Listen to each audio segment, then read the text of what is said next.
Good evening. My name is Kathy Ogren. I'm the provost here at the University of Redlands. We're a master's university with a wonderful tradition of the liberal arts. We're fostering this kind of debate and discussion about the role of free speech in our university, in our educational system, and in our society is a very sacred responsibility to us. So we're delighted that we've been asked to partner tonight for this event, and I'm very glad that you're here to join us.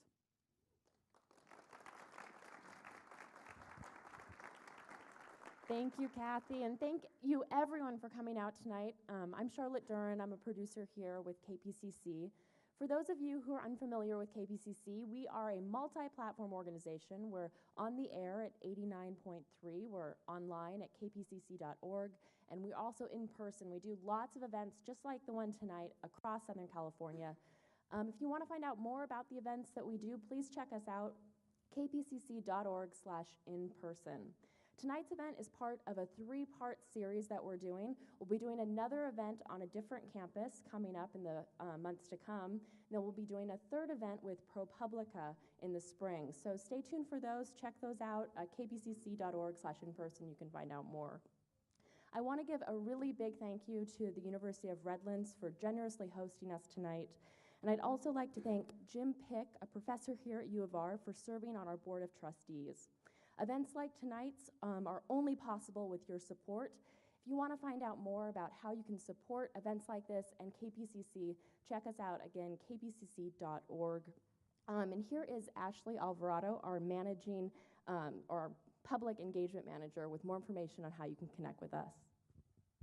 Thanks, Charlotte. So I will be quick. I am as she said, the manager of public engagement, and a big focus of my work is closing the gap between community members and journalists. There are several ways that we do this. One of them is a little piece of paper you have on your chair.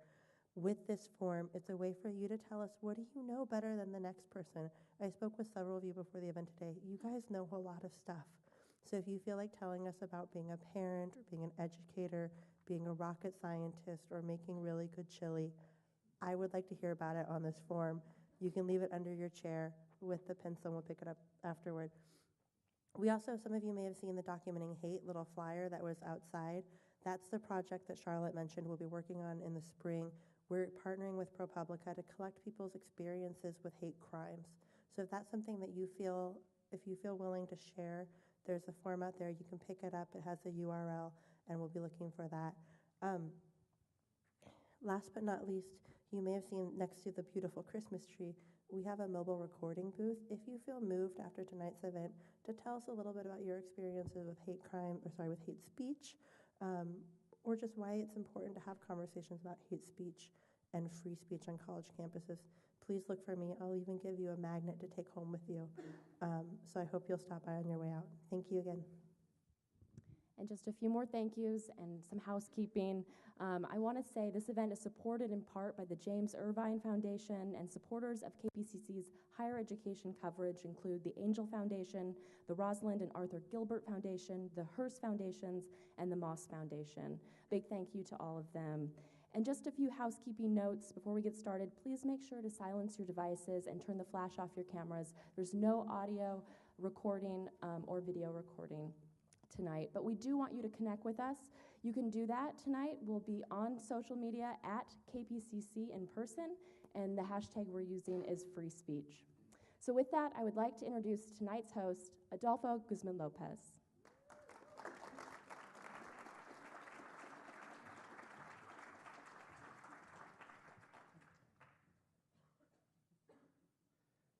How's it going? Good evening. Buenas noches.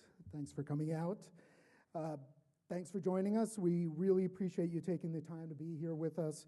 I had to go as far as my business card to remind me of why I'm here and why you all are here. On the back of our business card, we print the mission of Southern California Public Radio, and that's to strengthen the civic and cultural bonds that unite Southern California's diverse communities, provide the highest quality news and information, create a public forum for engaging audiences in dialogue that expresses new issues, events, and cultures, and foster greater understanding and new perspectives.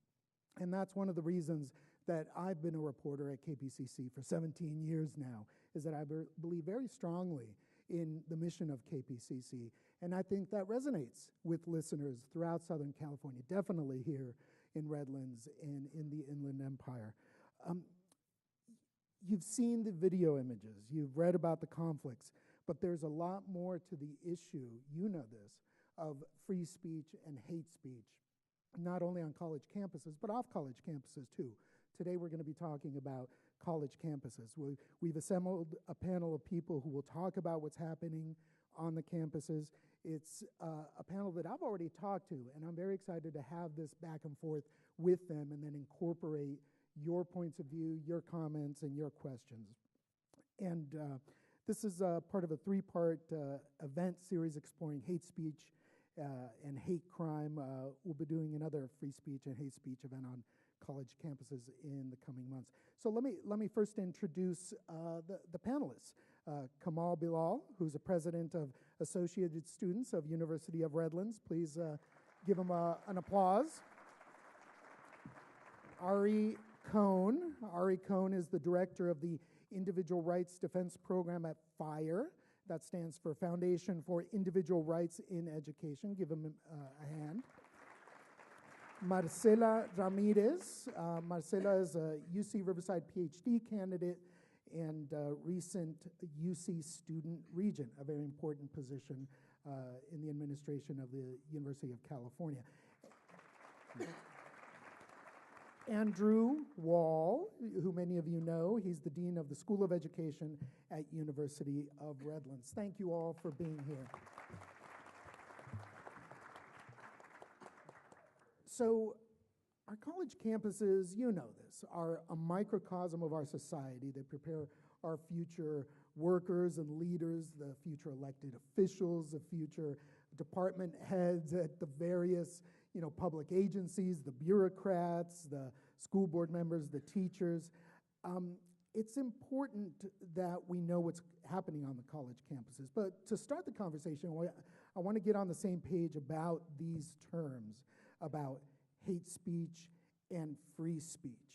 And in talking about this before we came onto the stage, we were saying, oh, well, I'm not a legal expert in anything, but we have opinions about what hate speech and what free speech is. So let me just go down the line and get a quick reaction from all of you. So come on, what is hate speech and free speech in your definition? Free speech is an American right, I believe. Everybody has the right to their own opinions and should be able to freely express them. Hate speech is something that I've been trying to wrap my head around for the past couple weeks because I've just been trying to distinguish hate speech from something that is hurtful or insulting, and trying to just understand how an insult is different from a hate speech, or how we should go about prosecuting hate speech, and if you're able to really define it, because what some might think is hateful, others might think are empowering. So I think just finding that line is difficult, but something that... Okay. Ari Cohn, your organization has its finger on the pulse around the country of what free speech is about. What's your definition of free speech? Well, when people think about free speech generally, they think the First Amendment. And in the United States, speech is protected unless it falls under a very limited number of unprotected categories of speech. But really the concept of free speech goes far beyond the legalistic meaning of the First Amendment. The free speech is an ideal that goes back in history, long predating even the United States. And I think an important part of it is what we call epistemic humility. The understanding that none of us have all of the right answers and that we might well be wrong on many, some, or even all things. So it behooves us to hear out our ideological opponents, to at least contemplate whether we have the right ideas. And if we do, then we shouldn't be afraid of hearing the ideas that we disagree with. So the values of free speech are far broader than the First Amendment itself, and particularly important on a college campus where students are learning how to think critically, how to formulate their own beliefs, and more importantly, how to advocate for those beliefs in the face of people who hold different beliefs. That's, after all, how we reach the optimal conclusions in society. We discuss things in the public sphere. We have the rough and tumble of the marketplace of ideas. And one of the problems with hate speech is that it's really difficult, if not impossible, to define. Sure, there are many things that most people would probably agree are hateful, but there are also subjective individual feelings on what's hateful. And the Supreme Court said in Cohn versus California, a case dealing profanity, that one man's vulgarity is another's lyric. And the same principle applies to hate speech in a certain way, because what is hateful to one person might be mere criticism to another, or might be just a strongly opposed opinion. And the reason why the Supreme Court in Cohn said that the government couldn't regulate profanity out of the public sphere is that the government is uniquely terrible at making principled distinctions on matters of taste. It's true. And so, the same principle really applies to what we would consider hateful as well. No matter who is in power or who holds Congress at any particular point in time, there's going to be a very large subset of people who would be aghast at that ruling party deciding what is and what is not hateful. And I think that, is particularly relevant today with the discussion we're having about hateful speech in the contemporary political and social climate. Yeah. Marcelo Ramirez, what's your definition of hate speech and free speech? Yeah, absolutely. I think I'll personalize it for a second, because for me, free speech is the ability to talk about my truth, right? My existence, the ways in which I live the world, the ways in which I perceive the world, the ways in which I perceive the world treats me, right? Particularly as a woman of color, as a queer woman of color. How do I experience the world that I live in, and how can I share it freely, right, for audiences that will potentially hear me or not hear me, right, depending on what that be the case. But it's my absolute right to express myself, right, through words or through sign if I happen not to use speech. Whatever ways that I decide to kind of like share that truth, free speech is my right and my ability to do so. For me, the added piece and the complicated piece around hate speech is not just the dismissive nature or hateful nature of it, but it's really when it becomes violence, right? Or when it becomes an attack, a physical attack on somebody else's livelihood. And I think that's what is contested in this particular moment, right? When is hate speech in the extreme, and when does hate speech inspire, right, others to commit acts of violence? And I think that's what we're seeing today. So I think that's the fine line that we all walk. And we're going to get into definition of attack and violence beyond physical. Yeah.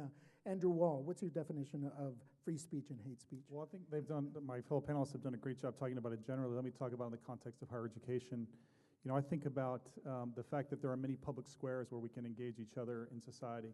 You can do that at a courthouse, you can do that in a library, you can do it in any public space, right? But the university space is actually very special. It's a particular space with a particular public compact.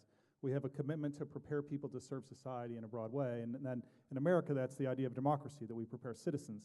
So if we're supposed to prepare citizens and to offer free speech, actually the college campus offers a particular environment where actually being on a campus and the place where ideas are supposed to take shape, we're supposed to help to shape minds and the being of people, we have a special responsibility to help to define a speech that is both free and is civil. Right, and so I think to me, the definition of hate has more to do with what is civil speech. How do we engage each other in civil ways that is about mutual respect?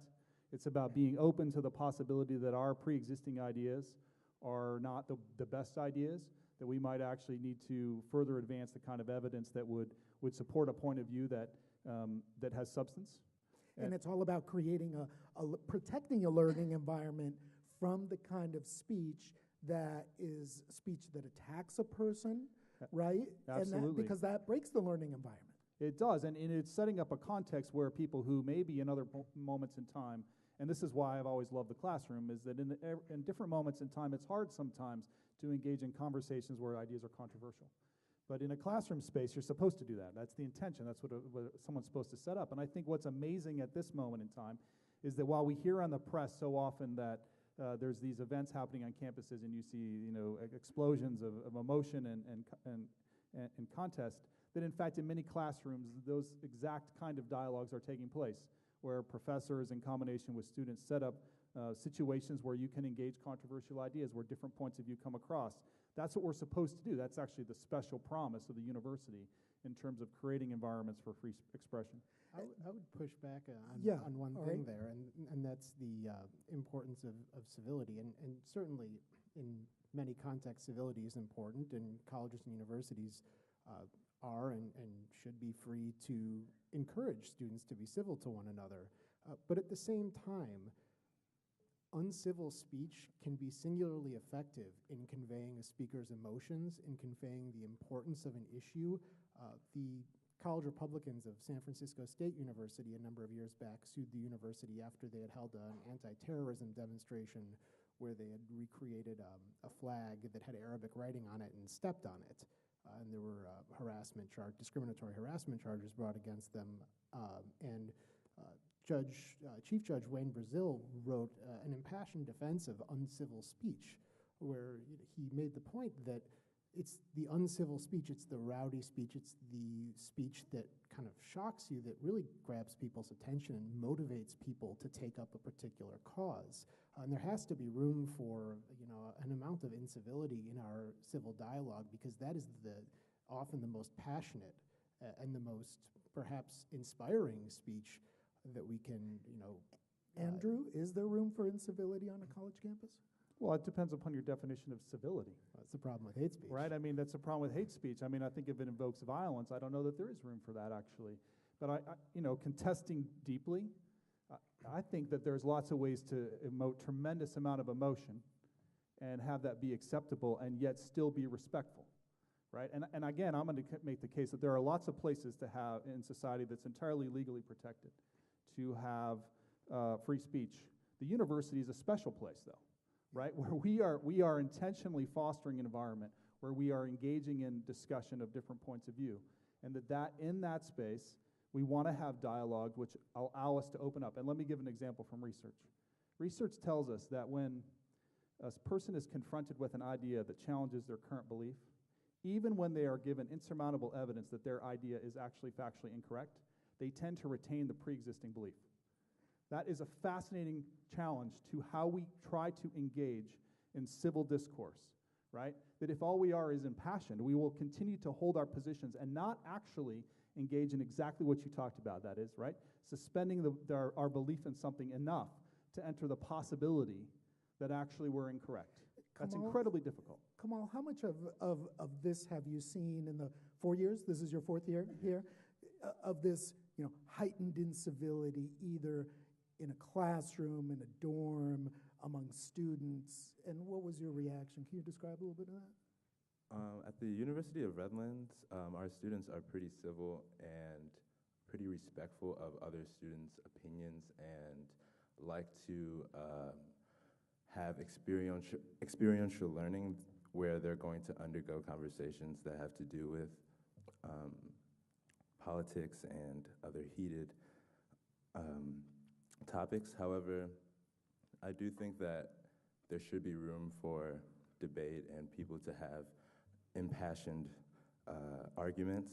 I think when you maliciously try to hurt someone or attack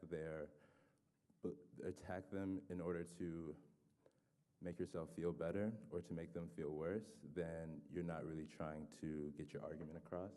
So I do think that if you're not using if you're using language that is hateful just to be mean to someone, I don't think that is necessarily, I don't think they should be prosecuted, but I just don't think that's right.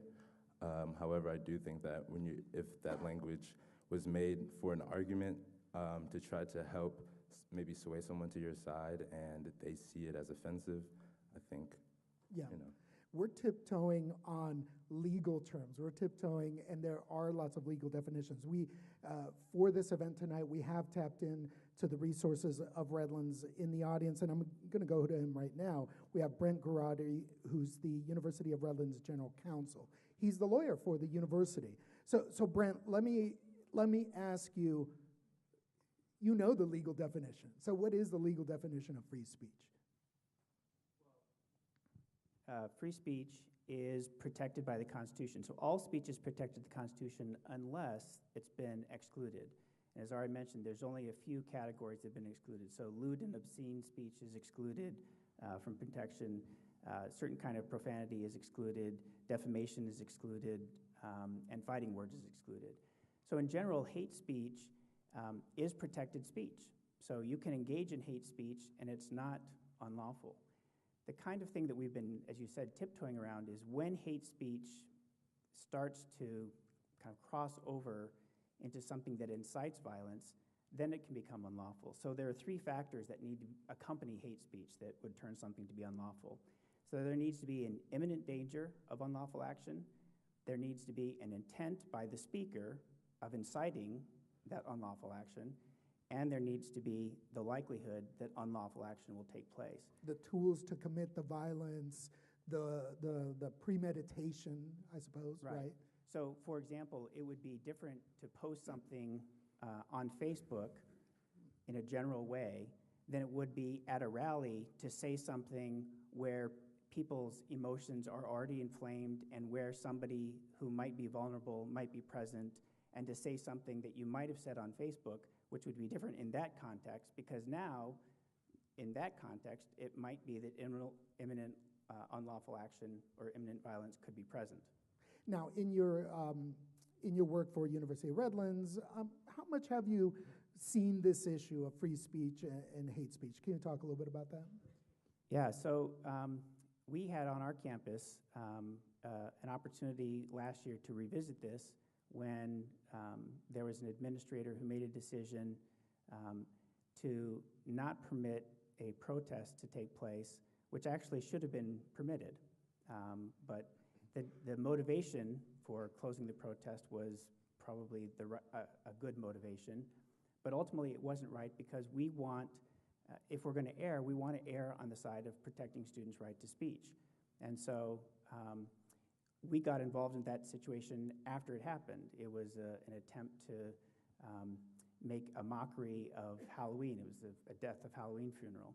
And it should have been something that was permitted, but wasn't. And so we afterwards realized that we needed to do a better job of training, and so we helped kind of remind people of the responsibility of a university to permit free speech, even speech that may not be particularly within somebody's idea of what good taste is. Well, and you're reminding me of what happened at Cal State Los Angeles last year, where the president tried to stop the presentation of, I believe it was Ben Shapiro, coming onto campus. There was opposition to that. He allowed it. And there was a lawsuit against Cal State Los Angeles. And one of the settlements of the lawsuit is that the university committed not to stop an event based on the content of the speech. The content is what you're talking about, right? Right. That's not the job of the university. The institution should not is not legally should not do this, right? Right, that's right. We should permit speech that takes place without respect to the content. We can regulate the time, manner, and place of speech, and so we do. We can let people say, here's the time to do it, here's the place where you would do it, as long as it's content neutral, as long as it's narrowly drawn, so it can't be too broad a prohibition, and as long as there's ample other alternatives for communicating a message. All right, thanks a lot, Brent. Really I wanted appreciate it. to touch on one thing that Yeah, that go you ahead. Go ahead. touched on. All right. And it's particularly relevant to hate speech, and that's the fighting words doctrine. And a lot of people have some confusion about the fighting words doctrine. As originally instituted, fighting words doctrine says that speech is not protected if it's of such a manner that it would likely provoke an immediate violent response instead of speech back. But there's a reason why the Supreme Court hasn't upheld a fighting words conviction since the case that it established the fighting words conviction in. And that's because it's a perverse incentive, really. If all it takes to shut down our opponent's views is to say, well, this is something that's going to cause me to react violently.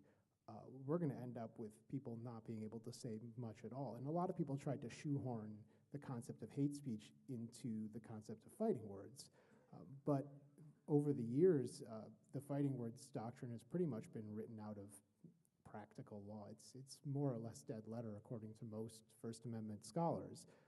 But it's certainly a phrase that we hear a lot when we talk about hate speech in the national dialogue, and I think it's worth kind of explaining a little bit.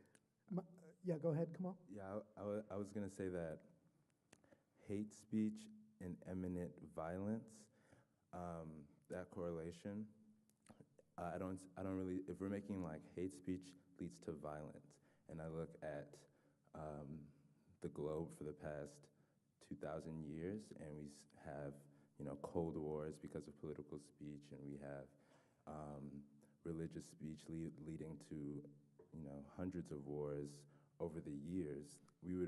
Everything that, freedom of religion and freedom of political speech kind of goes out the window if we're saying that it leads to violence, because most wars are caused by religion anyway. So I think that. But in the legal term, what we're talking about is, if somebody is speaking to a large group of people and, is calling for that group to commit some violence, there are the tools for the people to do that. Those are some of the tests by which, that speech is unconstitutional. So that's what we were referring to. Okay. But you're pointing out, that speech leads to violence.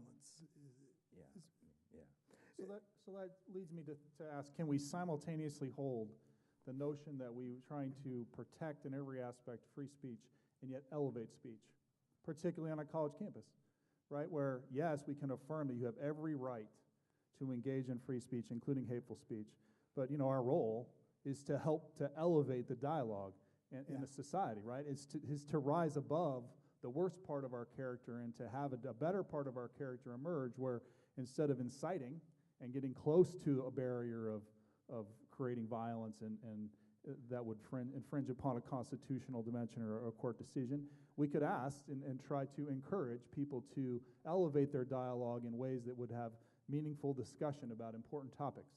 The example you give is, how do you handle when you might disagree with what's occurred in society and you might want to, protest?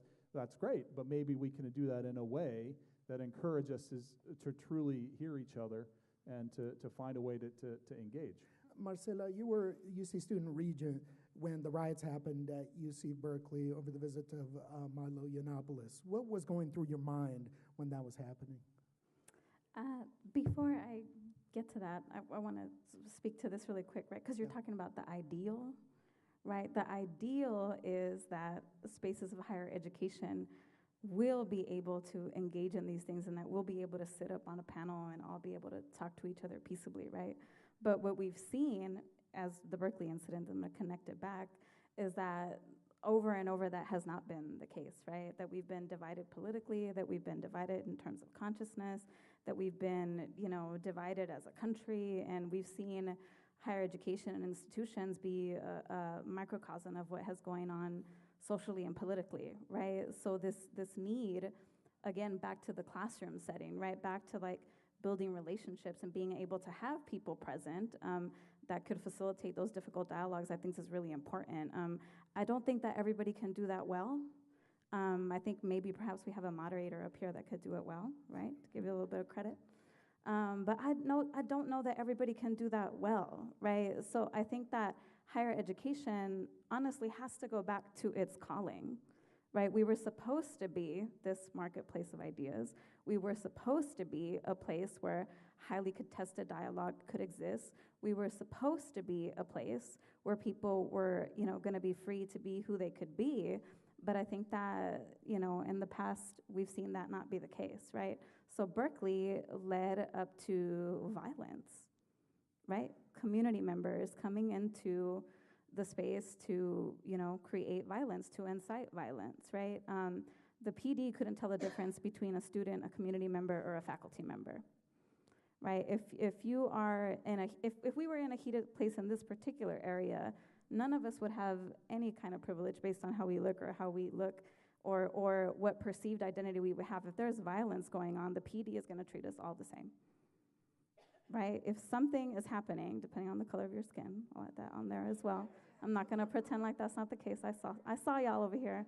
I saw y'all. It's bright. It's really bright, but I felt it. I felt it coming. I really did. So let me backtrack for a second. But I think that those pieces are really important.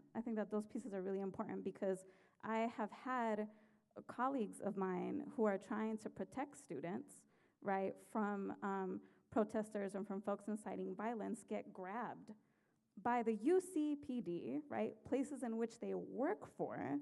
They're there trying to protect students, and they're the ones getting grabbed, right?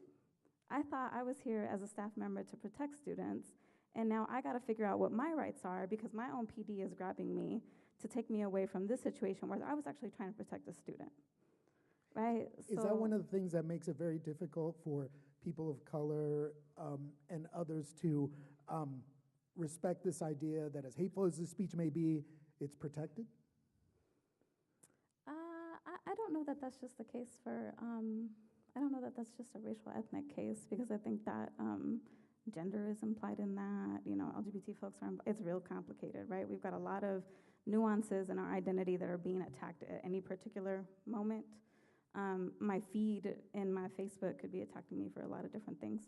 So I think that at this particular point, race and ethnicity is a part of it, but I think that it's a lot more than that. And I think that I can sit here and engage in dialogue with people all day, but the moment that you put your hands on me, I think that's different. But that's my gauge. So let's talk about, we hinted at it earlier, this idea of violence. There's the adage that sticks and stones will never hurt me. That words will never hurt me, right? But words, the researchers are finding out, do hurt people once they repeat hateful words over and over again. Andrew, can you talk a little bit about that? All I can think of is the notion of microaggressions, and not the notion, the idea of microaggressions, and the fact that people experience those all over, and particularly people of underrepresented backgrounds in higher education, which is what I'm most familiar with. That they experience that all over on college campuses, and Redlands is a predominantly white campus. We know that students experience that here, even as much as we wouldn't want them to. So words do matter, right? This is the challenge with how do we have dialogues about difficult issues, not necessarily always facilitated skillfully, even coming out of high schools where, maybe these dialogues were not intentionally created in high school settings, so they may not have developed the skills to talk about what people are experiencing, and then you sort of layer onto that developmental dynamics associated with how a person is beginning to experience their world as an independent person in college. And you have to some extent a perfect storm, right, of how do you do this. I particularly like the notion, as we think about higher education, of creating spaces that have affinity, where you have like group individuals where there's safety in that, at the same time that we create spaces on campus where people interact across groups, because we need to acknowledge that people both need the capacity to have safety because of these aggressions that occur, and also be challenged, right? It's the constant tension in education between how we create supportive environments that help people to feel comfortable to express themselves, but also challenge, because without that, there's not the kind of growth that we need to have. Right. We have somebody else, one of your colleagues in the audience. We have Kathy Ogren, who's the provost of the University of Redlands. And Kathy, one of the things I want to ask you is something that Andrew referred to, which is when you bring that freshman class into the University of Redlands, and they are coming from different places, they are of different races and ethnicities, and that sort of thing. What is it that the university does to try to get them on the same page and to, plant the seeds of civility among them? Over to my colleague, who's the Vice President for Student Affairs. First of all, we teach a curriculum that challenges students to think beyond their own identities and their own experience. So I want to start there, because otherwise you can only think in terms of policies and programming. But the first and foremost thing we do is engage students every day in the classroom. And that's where this starts, and that's why this environment, as Andrew would say. It's not necessarily the environment where I'm protesting on a street corner. That's what we do at universities first and foremost. So we're going to hope and plan as a faculty and administrators to find the widest possible way to help students engage in a variety of learning experiences and materials. And then we would do a series of opportunities for them, not just as brand new students, but I think throughout their college careers, to come to events, to programming, and to some kinds of opportunities perhaps to learn about how this is a different space than the one they may have come from in their families, their communities, the schools that they have been in previously. So that's a kind of intentional programming, and I'm going to see if Donna Edelman wants to comment on that. I would just suggest that, going back to what Andrew said, the work that happens outside of the classroom, my colleagues and I in student affairs, it really is about this idea of challenge and support. And so what I hope students experience when they arrive on campus is we create an understanding of what the expectations are in our community around how we treat each other, what the expectations are in the classroom, outside of the classroom. And then a primary role that we play is really holding students accountable in many ways and challenging them when their conduct is not what we expect in our community, and helping them to understand. So, I think one of the greatest examples is judicial affairs, and what we try not to do is equate it necessarily to a criminal case. We talk to them about their responsibilities in our community, how their behavior, whether it be in speech or other ways, is impacting themselves as well as the environment or the community that we're trying to build. I have one more question for you, but before I do that, we're going to take student questions first, and then general audience questions. So for the students out there who have a question, a reaction to what you're hearing, get that ready. We're going to have some mics come around. So Donna Edelman or Kathy Ogren, earlier this year, a student group wanted to bring Ben Shapiro onto campus. What were the first things that went through your mind about, what to do? This will be an interesting evening. We had a student group that asked to work with Ben Shapiro's organization. So let's be very clear, you're working with an organization, as we often do, who wants to bring a performer or a speaker to a campus. It is to enhance the educational experience here, but it is also to reach out to the community. So this very important conversation about university as a responsibility to students here first, but also to the communities that it serves, those are our concerns and our responsibilities. But first, what we're going to do is make sure that we foster and plan for that event well, and that our students and our staff and our faculty will have first access to that event and will be able to know that they're going to come into an event where they will be safe. And almost any university will tell you, if you have an administrator like myself, that your planning balances that. So you look at how you ticket the event, you look at where it's located, you reach out to appropriate groups. I'll give you a different event. We gave an honorary degree to His Holiness the 17th Karmapa, same thing, reached out to the community and managed seating, security, and as much as we could, I think the circumstances for civil debate and discussion. Now, Mr. Shapiro comes with his own set of expectations. How did it come off? It came off, I think, you can go to his website and see how he thought it came off. He live streamed most of it, or at least re-recorded it.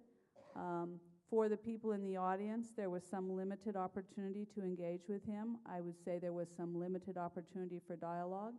And those members of our community who wanted to meet that opportunity for speech with different speech organized a dance party, because sometimes the way you respond to speech is with irony, just as you sometimes might with obscenity. But they chose to do it with I don't know if I'd call it entirely a counter-demonstration, but to show that there were other important and interesting things happening that evening. The group of students who disagreed with his points of view had a dance party outside. Well, some of them were in the audience, and they had limited opportunities, actually, to ask him questions. It's a very stylized set of engagements. Thank you very much, Kathy. Really appreciate it. So Kamal, for the criticisms of Ben Shapiro as somebody who, grandstands and really is after the media attention. You told me that you agreed with bringing him to campus, that you believed that it was important for students to hear his point of view. Is that right?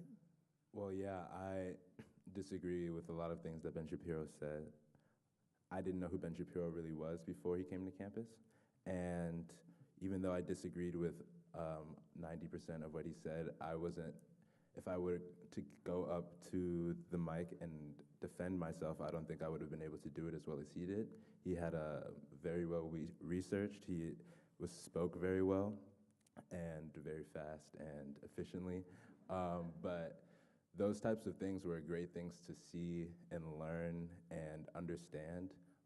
There are going to be millions of Ben Shapiros in the workforce, in my daily life, that I'm going to have to deal with. And if I want to really change his mind or people like him, I have to understand how to do that, understand what points he's making, where he's coming from. And I would not have any of that information if he hadn't came to campus. So I thought it was beneficial. Marcella, what do you have to? Yeah, no, did you? Yeah. Okay. Just a couple things on like forms of resistance in the dance party. The LGBTQ community had a dance party in front of Mike Pence's home, right? The neighbors who were not part of the LGBTQ community were putting up rainbow flags, right? There are plenty forms of resistance that aren't just words, that don't necessarily incite violence, but there are also, expressions of joy and livelihood, right, that I think was executed perhaps during this dance party and also the party in front of Mike Pence's house, right? Like, I'm still going to get to live how I want to live, and you're not going to take me off the dance floor. I think that can be really powerful.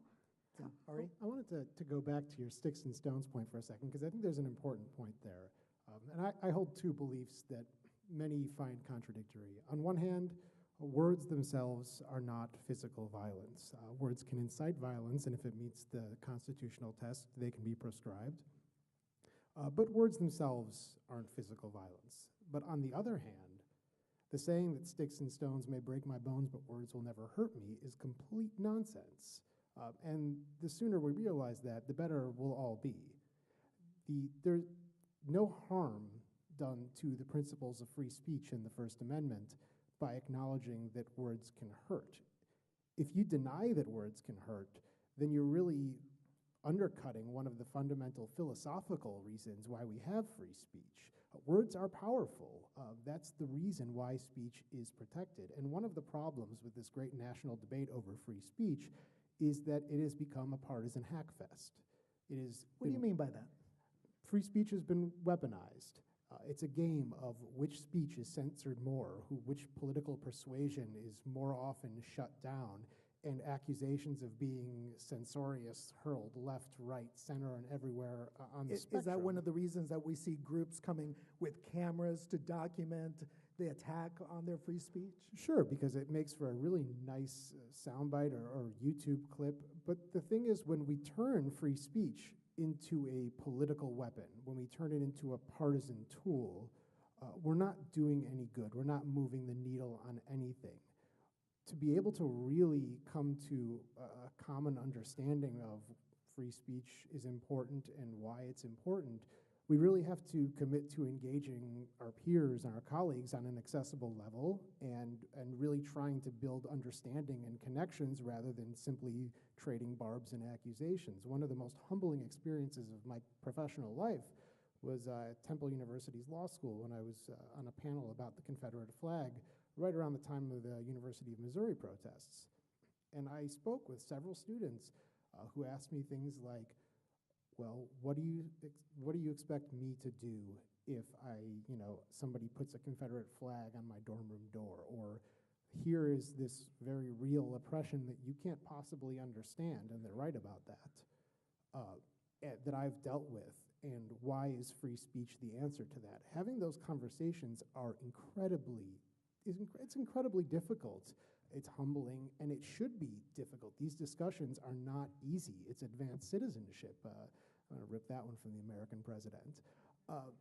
But it should be tough, and it has to be tough. And if we can let ourselves be humbled by actually trying to understand the experiences of the people we might disagree with at the outset, we're going to come to a much better place on both the issue of free speech and the underlying issues. But that dialogue can't happen if we're sitting here using free speech as the political tool.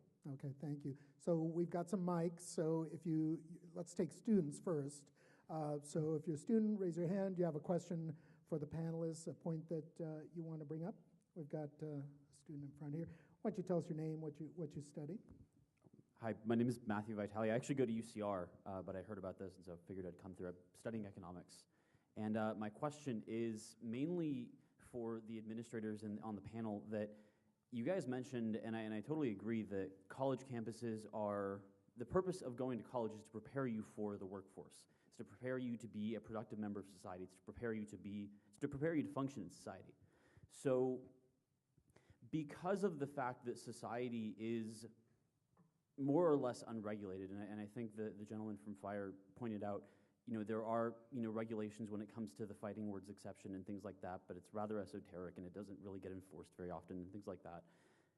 When it comes to that fact that society is not very courteous to your beliefs, society doesn't really care what you think, and they're not exactly always going to be nice and gentle and kind, why do you regulate free speech then? If the point is to prepare people for life where they're going to be facing all of these things, why not prepare them to face those things now?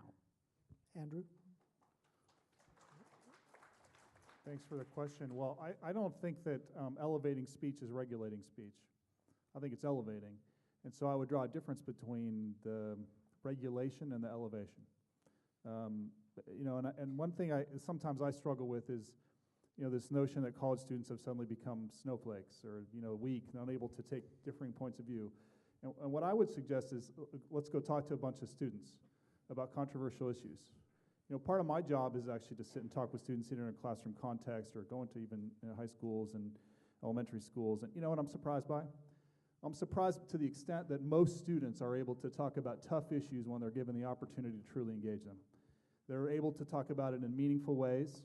They're able to articulate things that I find to be profound and interesting. Do you have some examples? So what have you heard? Well, I'm going to use the safest example, and he might be listening, and it's going to bother him. But I think of my son. We moved across the country from New York to California, and he was in the 8th grade. And in New York, he was in a predominantly white high school, or white school, but yet he had a diverse group of friends.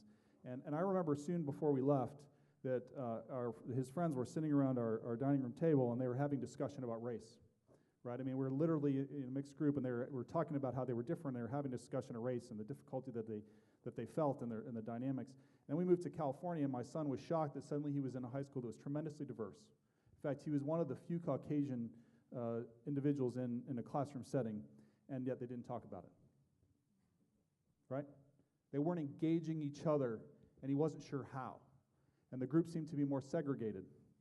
And you know what he wanted? He wanted to talk about it. He was observing that this was happening in his world, and he wanted an opportunity to talk about the dynamics associated with that in ways that weren't simply safe amongst a bunch of white kids because he didn't like that dialogue, or interacting with another group where he didn't feel like he had permission to express what he was observing. You know what? He needed someone to help him facilitate that, but when you facilitate it, I have to tell you then, it's amazing the kind of observations that come out and how economics and different family backgrounds are explored and exchanged. I mean, this is the power, right, of college roommates. Going into a college. I mean, that's the hope that you have. And I'm constantly impressed. And I don't think we hear that. I think we hear this notion that somehow all of a sudden we become weak to dealing with real issues of difference. And I don't actually think that is the majority of students. And I'm not saying there aren't difficult moments, but I just think that there is actually a lot of capability amongst a lot of people to deal with tough issues when they are given the forum and the opportunity. Okay. Let's get another question. Do we have a student back there? Why don't you tell us your name? Hi, how's it going? My name is Michael. I have a question for you guys. So, I mean, undoubtedly in today's society, there's fundamental flaws. I mean, we have an incredibly divisive rhetoric being pushed by the mainstream media, and on college campuses specifically, I mean, I've heard many stories of professors, instead of inspiring students to be critical thinking entrepreneurs and thinking for themselves, I see that a lot of professors are pushing a sort of leftist agenda. And on the topic of free speech, the biggest I think, fundamental issue is that the opposition to somebody can always So I've asked that you're a student, so give me an example of what you're talking about. Sure. So the general point that I'm trying to say here is that you can always label the opposition as hate speech. Hate speech is defined as something that targets somebody for their gender, for their, for their sexual orientation, things of that nature.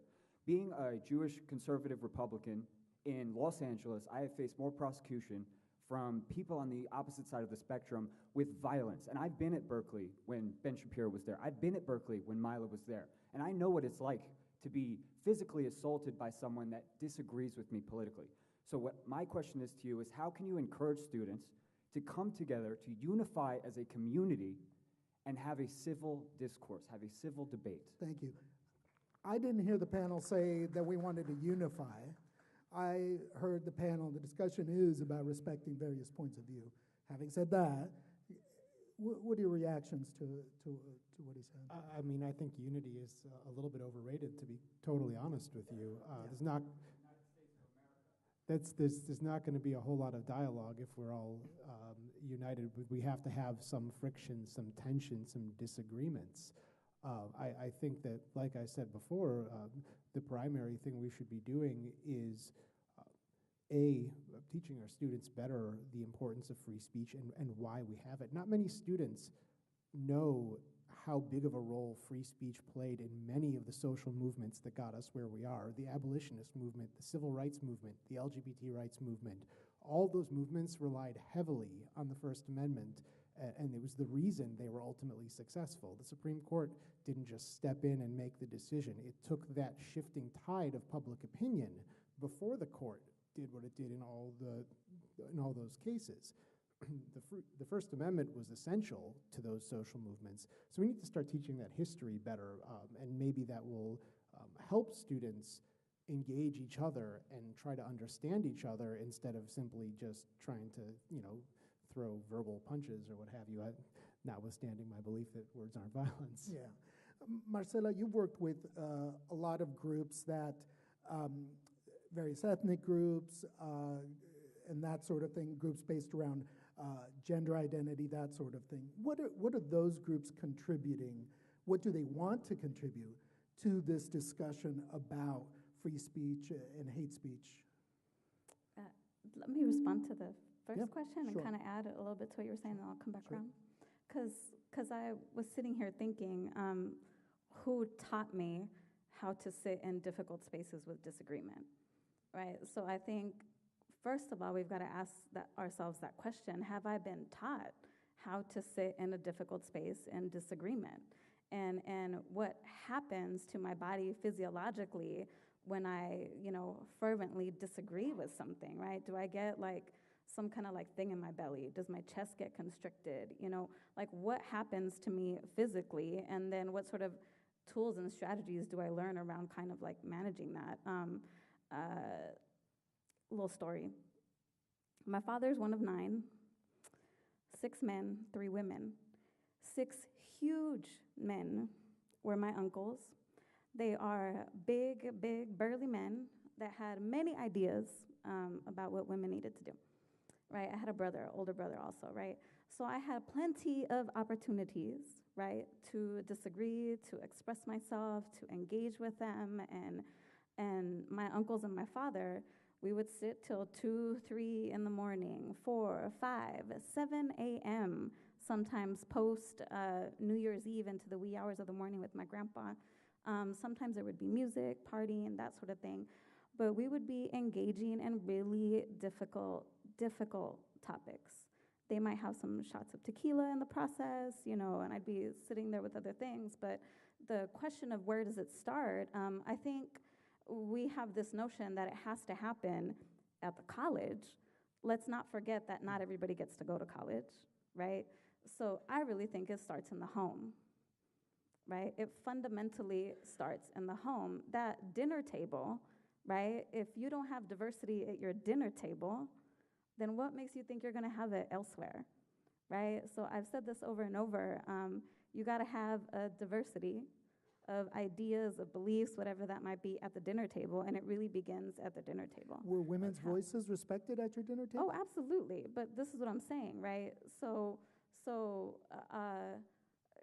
Conflict, right? Resolution, reconciliation, a challenge to ideas, a back and forth. Earlier we were talking about how sometimes colleges and universities don't have classes on civility or civil discourse. I went to Cal State Fullerton as an undergrad. I had a class on argument and reasoning. I don't think that exists anymore, right? I might be aging myself by saying this, but I had a class on argument and reasoning that actually complemented a lot of the things that I learned at my dinner table, right? So what do folks have to contribute, right? What do folks with a range of identities have to contribute? I think that we contribute to the richness of what humanity and dignity and living in this particular country that is the United States of America has to look like, right? Or can look like, it could potentially look, right? Like, I think that we are a place unlike any other place in this planet, quite frankly. And I think that we should live to our highest self, and having everybody contribute is one way to do that. And for me, it begins at your dinner table.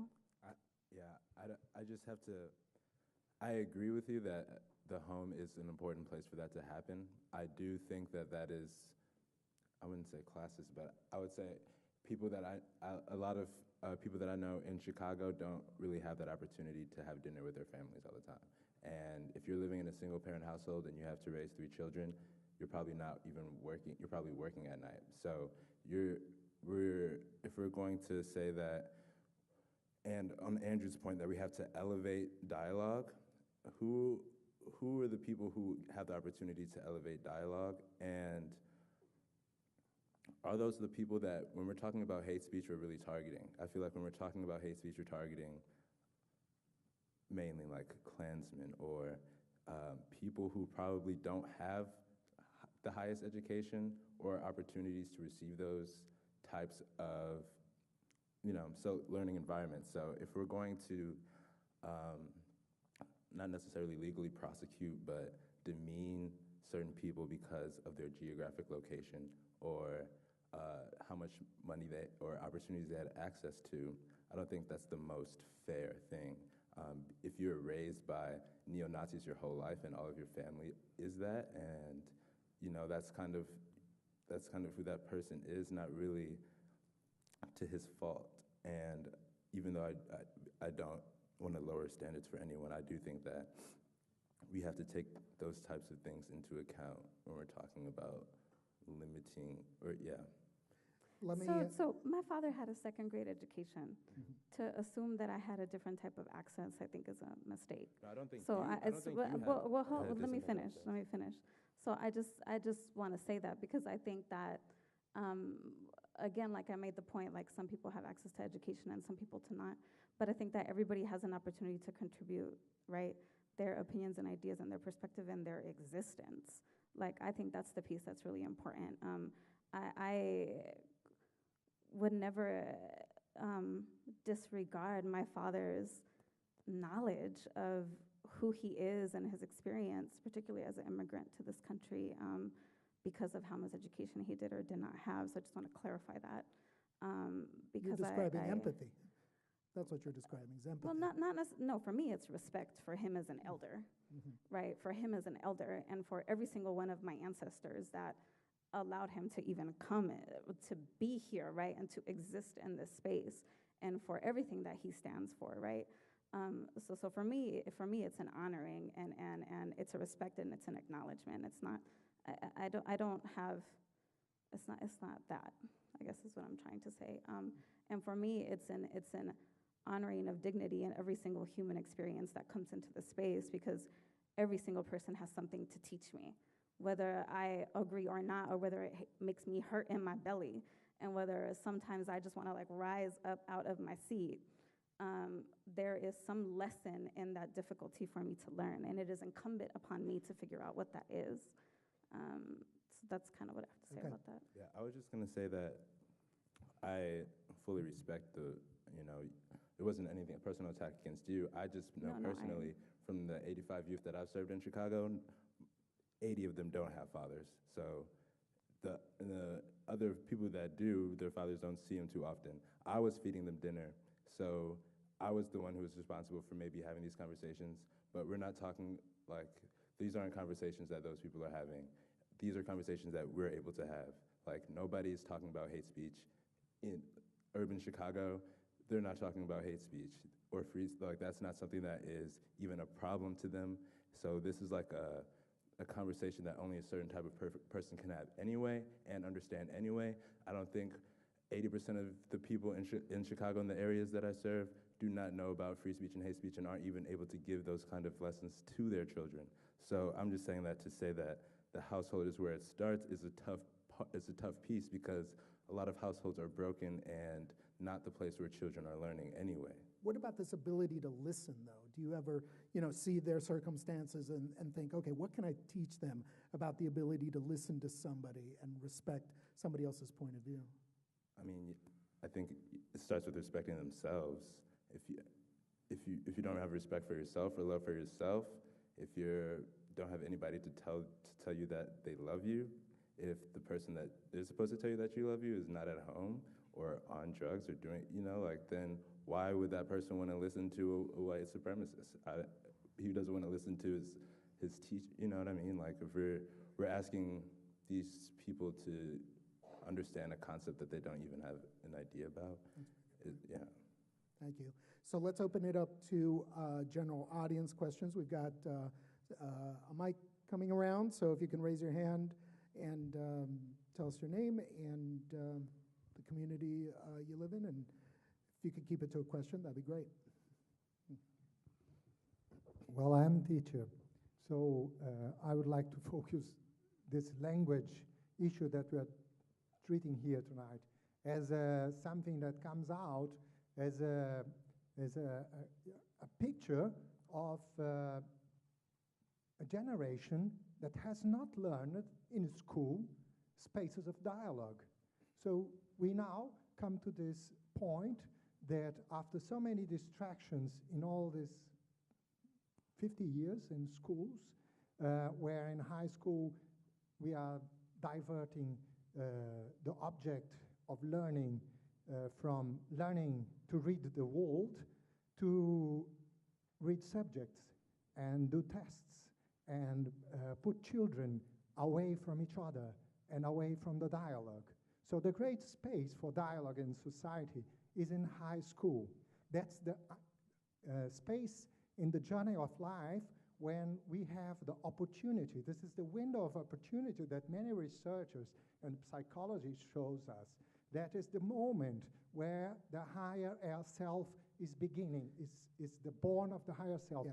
So just after that is the college time. So many people coming into the college time without this preparation. And so it was wonderful to hear about your home experiences, but it is a pity that most of the homes doesn't have the quality that you had there of diversity, of discussion, and of a space of openness. Thank you. Andrew, what his comment is making me think of is the public school classrooms that I've been to, where creativity, problem solving, and collaboration is being pushed because of this new way of teaching, this Common Core. That's what the focus is to take a math problem and have a group of kids work on it and then have them all, kind of react and respond. I mean, you oversee future teachers who are going to go out into the classroom. So there's hope, isn't there? Well, I do think there's hope. I mean, we're coming out of a moment in education where the accountability moment, I think we're moving to a curricular moment and pedagogical moment. The accountability movement was deeply connected to how are we going to perform on a test, and we saw tremendous increase in the amount of homework that students had. And by the way, it's fascinating what students do, right? They all have a cell phone, even across economic levels, and they all are interacting about their homework behind the scenes about the cell phone. They create social ways of learning. I think that's fascinating. You're right, though. Common Core actually encourages the kind of engagement with each other. It's a real challenge to shift how teachers are teaching. We prepare teachers. We hope that they will teach the way that we prepare them. What we happen to know from research is that teachers tend to teach how they were taught. right? And so it's very hard to break a cycle associated with the past approaches. And I think the point is right on. You know, we have tremendous challenges of how do we get students to engage each other, and the tension between wanting people to have a certain level of competence in subject matters and really engage and more broadly learn their social-emotional. Great. That was a great question. If we can get the mic to somebody. I don't know where the mic is. Okay. There we go. All right. Tell us your name, where you My live. name is Maricela Powers. I actually came for advice, and I see some of my co-parents and some of the teachers here. We're going to be teaching a human rights course in a middle school. So we're trying to move the dialogue from the legal part of the freedom of speech to the human right of it. And for that, all other human rights. Anybody have some good advice on how to approach 12 to 15-year-olds in this extremely delicate subject without making, we're having some difficulties. Some parents don't believe that civil matters or what's it called, civil rights should be part of school teachings, that civil rights should be something that you learn at home. I'm trying to do this without crossing the line and not offend those parents that believe that. And by civil rights, you don't mean the civil rights movement. You mean human rights. All civil rights and civil rights movements or civil rights. Well, it's part of the curriculum. Parents don't have a choice whether. Yeah. whether so that it's gets kind taught. of difficult. I'm a parent, not a teacher at the school. We're offering this as a group, community group. And we are trying to stay away from the politics part of it. Any advice? Okay. Anybody want to take that on?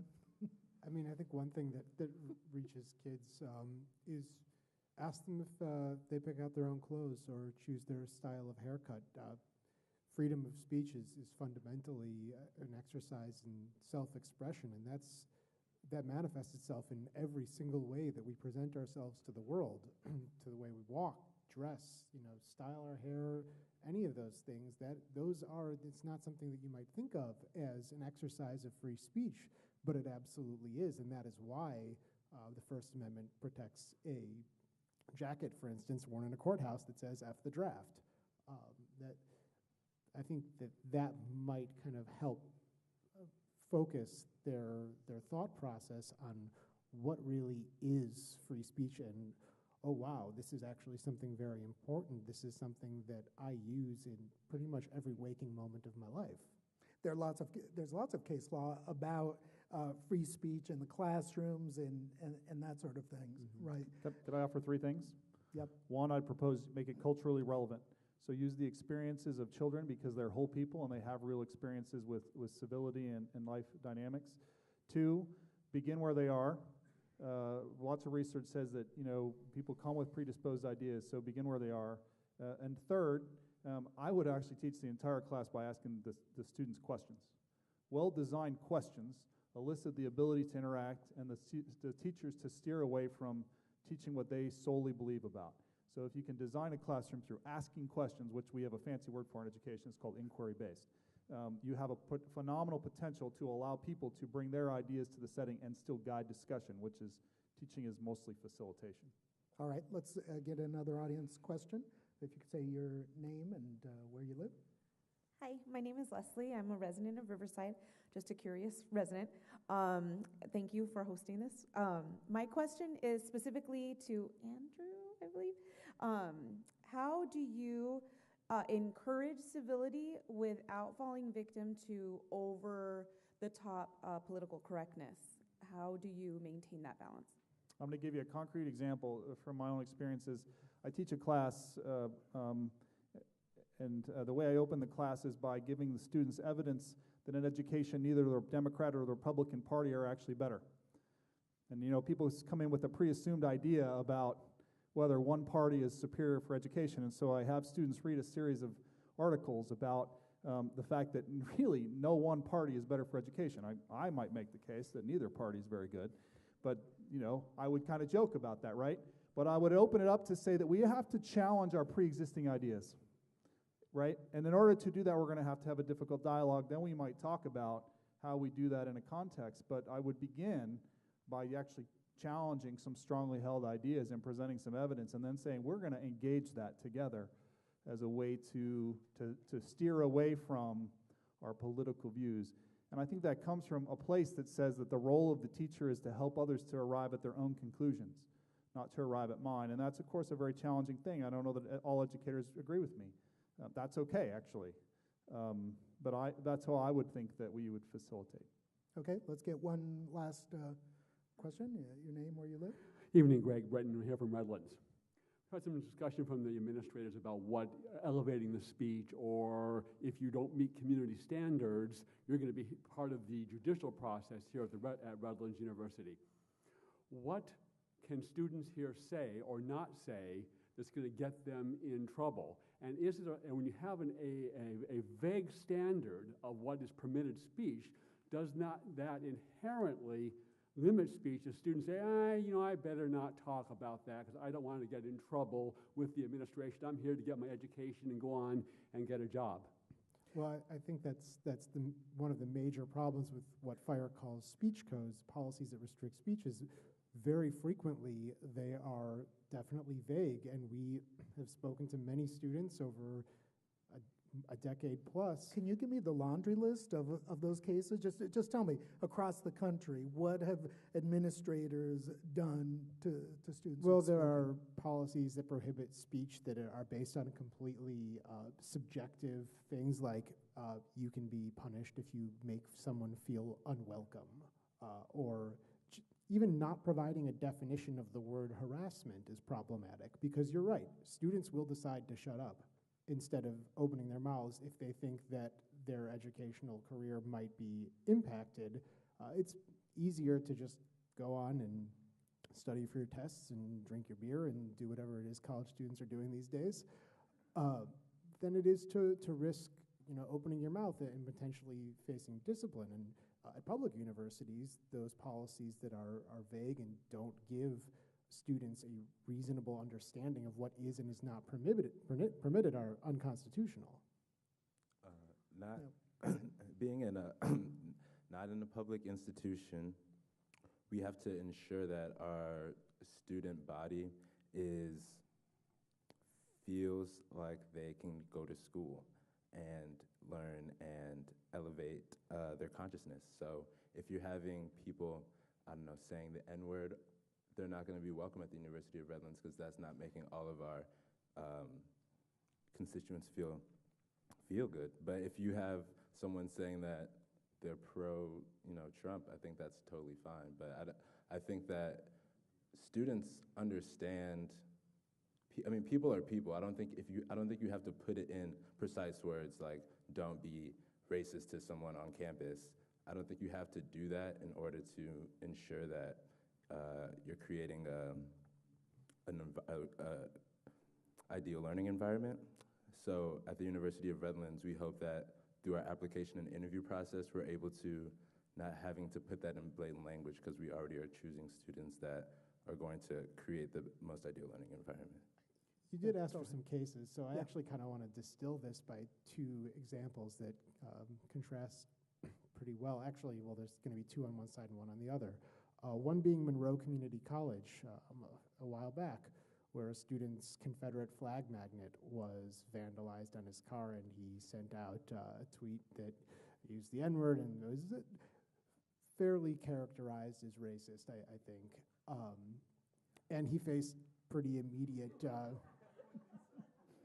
fairly immediately faced some potential disciplinary ramifications.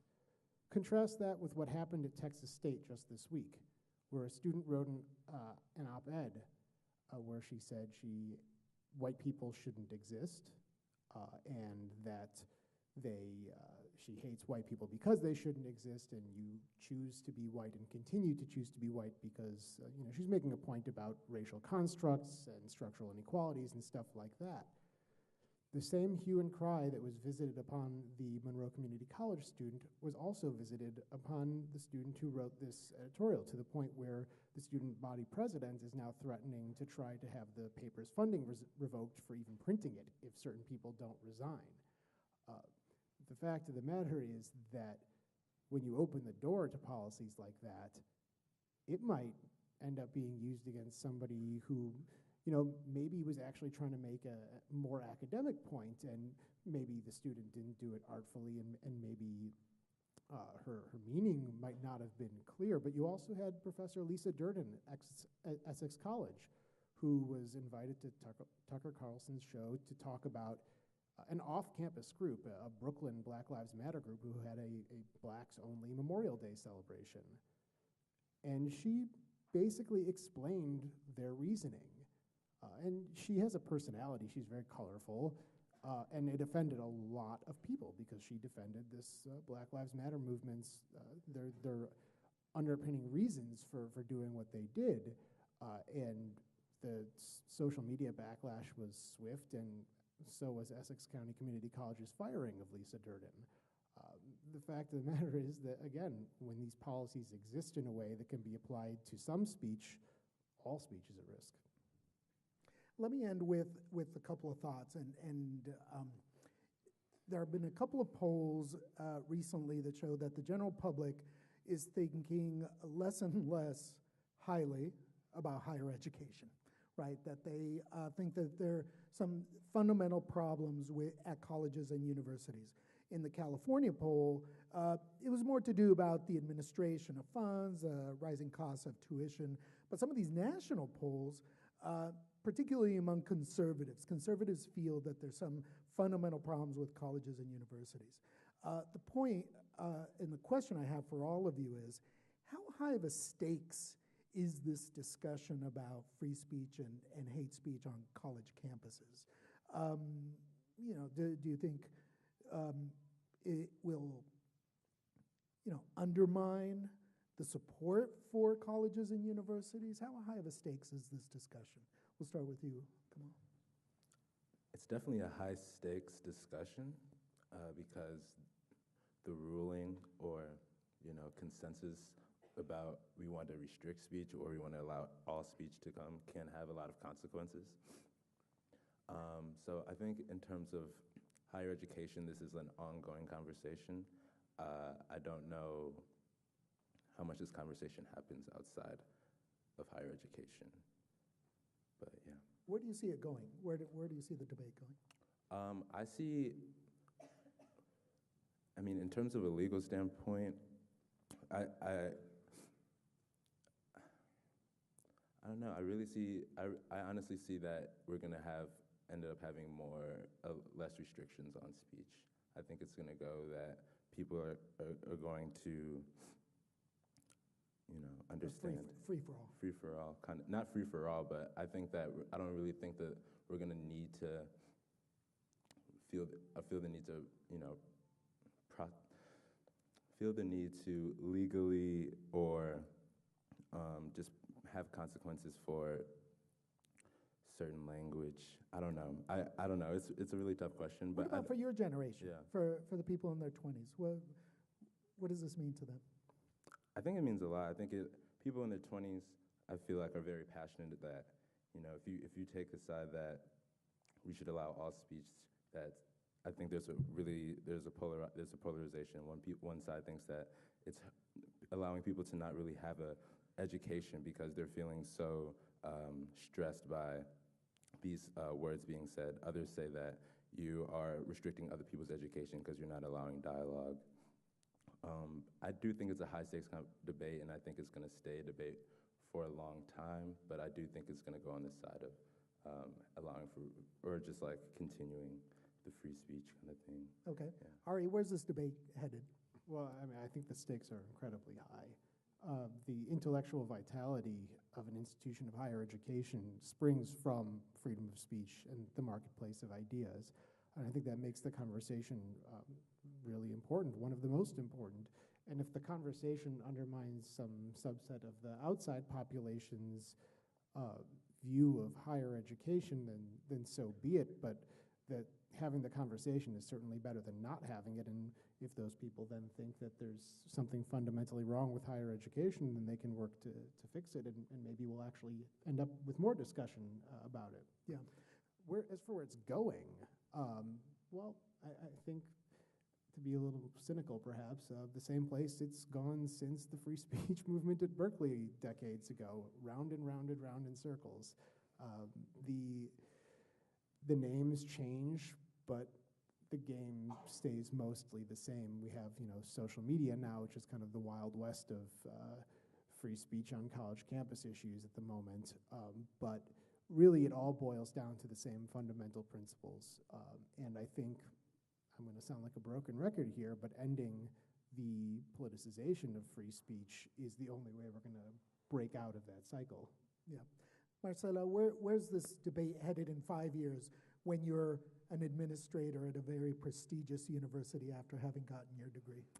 You might be asking me the question you asked earlier about how they handled the situation, and maybe I'll be giving you a successful story like Redlands or not. I mean, I don't really know.